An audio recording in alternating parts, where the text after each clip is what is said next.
ইতিকাফ পবিত্ৰ ৰমজান মাহৰ এটা গুৰুত্বপূৰ্ণ আমল। যিমানবোৰ স্পেচিয়েল আমল দিছে তাৰ ভিতৰত সবচে উন্নত মানৰ আমল হৈছে ইতিকাফ।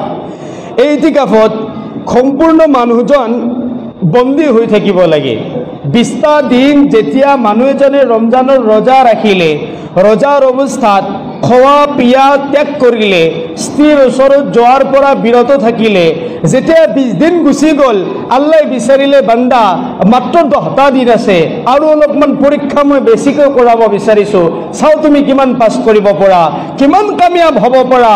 যেতিয়া মানুহ এজনে 20 দিনৰ পিছত ইতিকাফত সোমাই গ'ল, ৰমজানৰ ৰাতিবিলাকত স্ত্ৰীৰ ওচৰত যোৱা ইজাজত আছিল, ইতিকাফত সোমোৱাৰ পিছত সেই পাৰ্মিশ্যনটো খতম।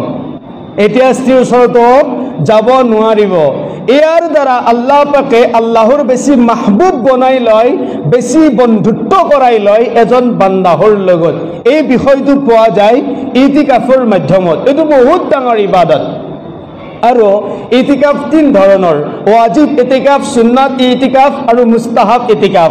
কোনোবাই যদি মান্নত মানে যে মই আল্লাহৰ ৱাস্তে 3 দিন 4 দিন বা কেইদিনমান ইতিকাফ কৰিম, তেন্তে তেওঁৰ ওপৰত ইতিকাফ কৰাটো ৱাজিব হৈ যাব, কৰিবই লাগিব। আৰু ইতিকাফ যদি কোনোবাই কৰে, ইতিকাফৰ লগত ৰোজা ৰখাটো বাধ্যতামূলক। ৰোজা অবিহনে ইতিকাফ আদায় নহয়।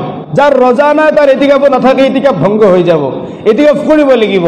দ্বিতীয়টো হৈছে সুন্নতে মুআক্কিদা, সুন্নত ইতিকাফ, যিটো 20 ৰমজানৰ পৰা আৰম্ভ হ'ব আমাৰ 2 দিনমান পিছতে। এইটো সুন্নতে মুআক্কিদা আলাল কিফায়া।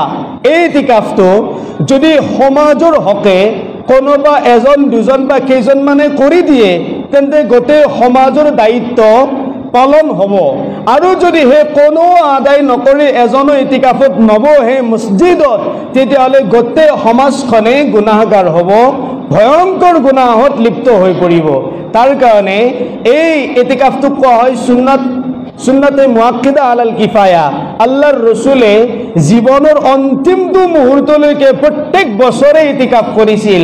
আৰু যি বছৰ আল্লাহৰ ৰসুল দুনিয়াৰ বুকুৰ পৰা বিদায় হৈছিল, সেই বছৰ 10 দিন নহয় 20 দিন ইতিকাফ কৰিছিল।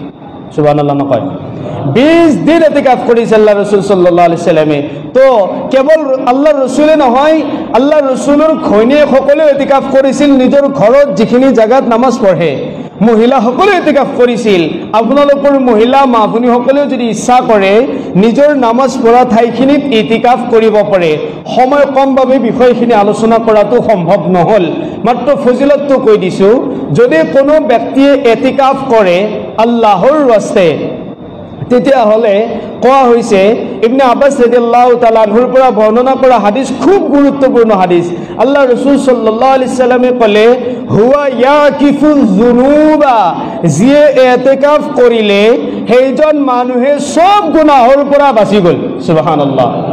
ইয়াৰ পিছত ওয়ায়ুজৰা লাহু মিন আমালিহি কাআমিলিল হাসানাত, আৰু সেইজন মানুহে সেইসমূহ সওয়াব নকৰাকৈ পাই থাকিল যিসমূহ সওয়াব বাকী মানুহে কৰাৰ পিছত পায়।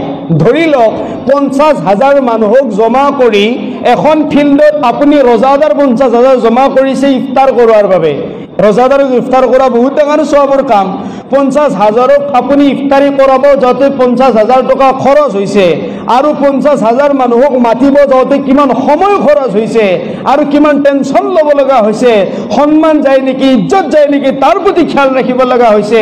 ইমান টকা পইচা সা সম্পত্তি সময় নষ্ট কৰি আপুনি 50,000 মানুহক ইফতাৰী কৰাই যিমান সওয়াব পায়, ইতিকাফত বহা মানুহজনে ইতিকাফত বহি বহি তাতকৈ বেছি সওয়াব পায়। মানুহ মৰি যায়, আপুনি জানাজাত যায়, তাৰ পিছত সওয়াব পায়। এইজনে ইতিকাফত বহি থাকে, বহি বহি জানাজাত যোৱাৰ সওয়াব পায়। কিমান ডাঙৰ।